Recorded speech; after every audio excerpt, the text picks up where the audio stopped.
ഇന്ന് നമുക്ക് ഓടിക്കാൻ കിട്ടിയത് സ്കോർപിയോ എൻ ആണ്. അപ്പം ഡീസൽ വണ്ടിയാണ്.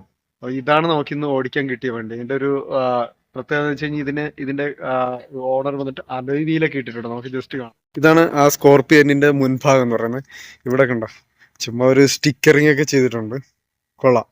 അത് കസ്റ്റമറിന്റെ ഒരു ഇഷ്ടത്തിനനുസരിച്ച് ചെയ്താണെന്ന് തോന്നുന്നു. നല്ലതായിട്ടുണ്ട്. ആ ബോണറ്റിൽ, ഇത്രയും വലിയൊരു ബോണറ്റിൽ ആ ഒരു ഡിസൈൻ എന്താ പറയാ, നല്ലതായിട്ട് തോന്നുന്നുണ്ട്.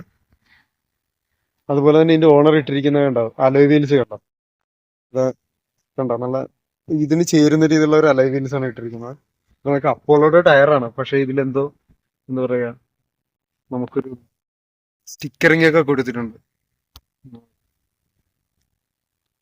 ഇതാണ് ഇതിന്റെ വണ്ടിയുടെ സൈഡ് വ്യൂ. ജസ്റ്റ് നിങ്ങൾക്ക് കാണിച്ചുതരാം. ഇതാണ് ഇതിന്റെ ഒരു സൈഡ് വ്യൂ എന്ന് പറയുന്നത്. ഇതാണ് സ്കോർപിയനിന്റെ പിൻഭാഗം എന്ന് പറയുന്നത്. ആ പഴയ ആ ഒരു മോഡലിനെ എന്താ പറയുക, ഓർമ്മിപ്പിക്കുന്ന രീതിയിലുള്ള ഒരു ടെയിൽ ലാമ്പ് യൂണിറ്റ് ആണ് ഇതിന് വന്നിട്ടിരിക്കുന്നത്. അതുപോലെ തന്നെ ഒരു മഹീന്ദ്രയുടെ പുതിയ ലോഗോ നമുക്ക് ഇതിന്റെ ബാക്ക് സൈഡിലായിട്ട് നമുക്ക് കാണാവുന്നതാണ്.